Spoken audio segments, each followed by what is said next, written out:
Assalamualaikum warahmatullahi wabarakatuh. Waalaikumsalam. Waalaikumsalam. Para narasumber yang saya hormati, Pak Sudrajat, yang juga ini seangkatan, kawan saya di Lemhanas dulu, tahun 2001, Pak Sudrajat, tapi kemudian menjadi dubes kita untuk China, dan sekarang sebagai Ketua Asosiasi Kerjasama Ya, Indonesia China. Selamat bergabung. terima kasih. Anda Terima kasih. sore hari ini dan sering sekali menulis tentang China. Kemudian ada Bung Rocky. Tapi kali ini kita tidak undang sebagai kita undang Bung Rocky hari ini sebagai filosof.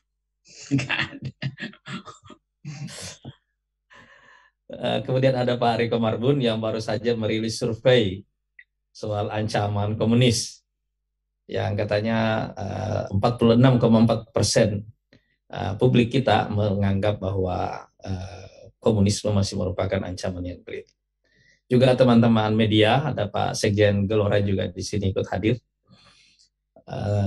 Saya ingin mengatakan di awal perbincangan kita sore hari ini bahwa tujuan kita mengangkat tema ini adalah untuk membaca ulang memori kolektif kita sebagai bangsa. Setiap bulan September dan awal Oktober, kita memperingati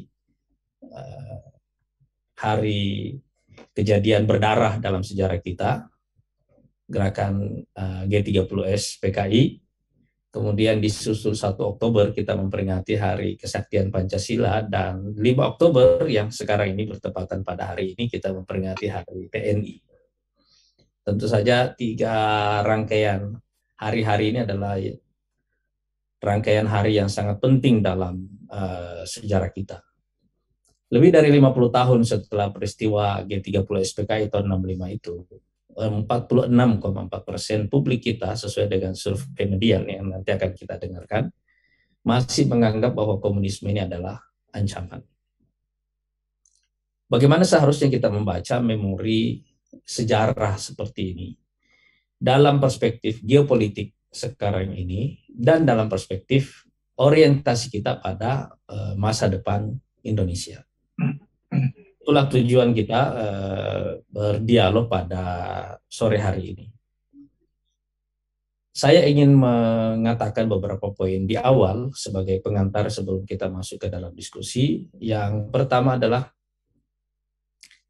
kita tidak bisa menafikan fakta bahwa G30S PKI tahun 65 ini adalah fakta paling berdarah dalam sejarah kita, yang saya kira salah satu penjelasan mengapa peristiwa ini tidak bisa hilang dari memori kolektif kita adalah karena tidak ada lagi peristiwa berdarah sesudahnya yang lebih besar dari peristiwa tahun 65 itu. Dalam sejarah dunia misalnya ada Perang Dunia Pertama, ada Perang Dunia Kedua. Tapi Perang Dunia Kedua lebih banyak dikenang, lebih banyak diingat karena peristiwanya jauh lebih brutal dibanding peristiwa Perang Dunia Pertama. Nah, karena tidak ada peristiwa yang lebih besar dari itu, yang terjadi sesudahnya yang lebih berdarah dari peristiwa itu, maka peristiwa ini tetap merupakan tragedi yang paling kita kenang sampai saat ini, lebih dari 50 tahun kemudian. Poin yang kedua adalah, sebenarnya kita perlu membaca bias bahwa komunisme sebagai ideologi sekarang ini sebenarnya sudah tidak ada, atau dengan kata lain mati bersamaan dengan runtuhnya Uni Soviet tahun 91 dan juga check out-nya China dari sistem komunisme, walaupun tetap mempertahankan ideologi itu, ke ekonomi pasar sejak meninggalnya Mao tahun 1976 dan naiknya Deng Xiaoping sesudahnya tahun 79. Sebenarnya sejarah komunisme adalah sejarah masa lalu, ideologi yang tetap dipakai oleh China tetapi tidak lagi mempunyai konten. Kecuali untuk hanya satu tujuan sebagai alat kontrol populasi yang sangat besar atau alat kontrol politik. Oleh karena itu, dalam bias ideologi ini, kita perlu membaca ulang mengapa sentimen publik tentang ancaman komunisme ini perlu kita baca ulang kembali. Mengapa angkanya masih sangat besar sekali, padahal tidak ada peristiwa yang mengikat kita, maksudnya peristiwa-peristiwa hari ini yang mengembalikan memori kita. Karena itu, ada kejutan sebenarnya yang saya rasakan ketika Median menyampaikan surveinya tentang persepsi publik tentang ancaman komunisme itu. Terlepas dari persoalan pro kontra, dari cara kita membaca sejarah PKI tahun 65 sampai sekarang ini, apakah dia adalah ancaman yang real atau tidak. Terlepas dari cara itu semuanya, saya mempunyai catatan yang lain. Catatan saya adalah bahwa sebenarnya kejadian tahun 65 itu adalah residu perang dingin. Kita adalah korban dari konflik antara dua kekuatan utama dunia, Barat dan Timur. Yang membuat kita menjadi korban, atau saya sering menyebutnya sebagai collateral damage, adalah karena kita adalah bangsa yang lemah. Kasta kita dalam struktur kekuatan global adalah kasta rendah. Dan karena itu, konflik antara dua kekuatan dunia ini bisa dibuat terjadi di tempat kita. Atau dengan kata lain, dua kekuatan dunia ini menggunakan Indonesia sebagai medan tempur mereka di era perang dingin itu. Itu yang saya maksud bahwa kejadian itu pada dasarnya merupakan residu perang dingin. Sama seperti ketika Jepang terlibat dalam konflik Pasifik, dalam perang Pasifik, kita sekali lagi menjadi korban penjajahan Jepang.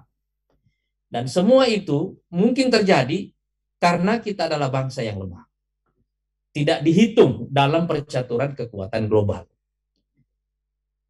Cara mengenang peristiwa seperti tahun 65 ini, dalam pendekatan seperti ini, adalah cara kami di Partai Gelora, dan ini menjadi salah satu dasar. Mengapa kita membuat cita-cita perjuangan menjadikan Indonesia sebagai 5 besar dunia?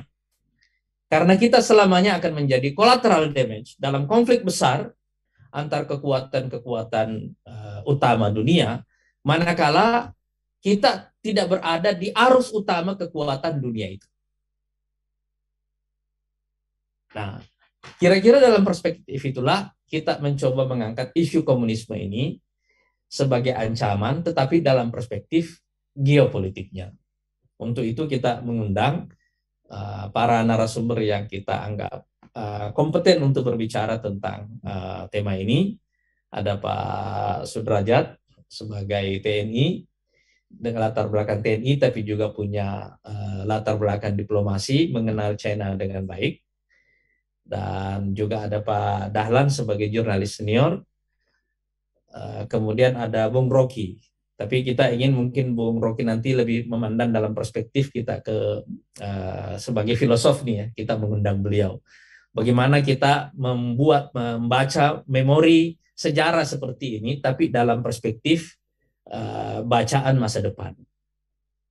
Kira-kira itu yang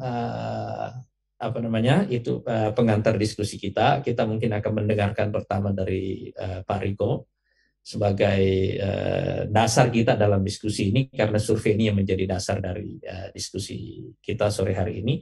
Saya lupa menyebutkan tadi juga saya melihat ada Pak Fuad Bawazir yang juga ikut hadir bersama kita pada kesempatan ini. Mudah-mudahan bisa ikut memperkaya diskusi kita pada sore hari ini.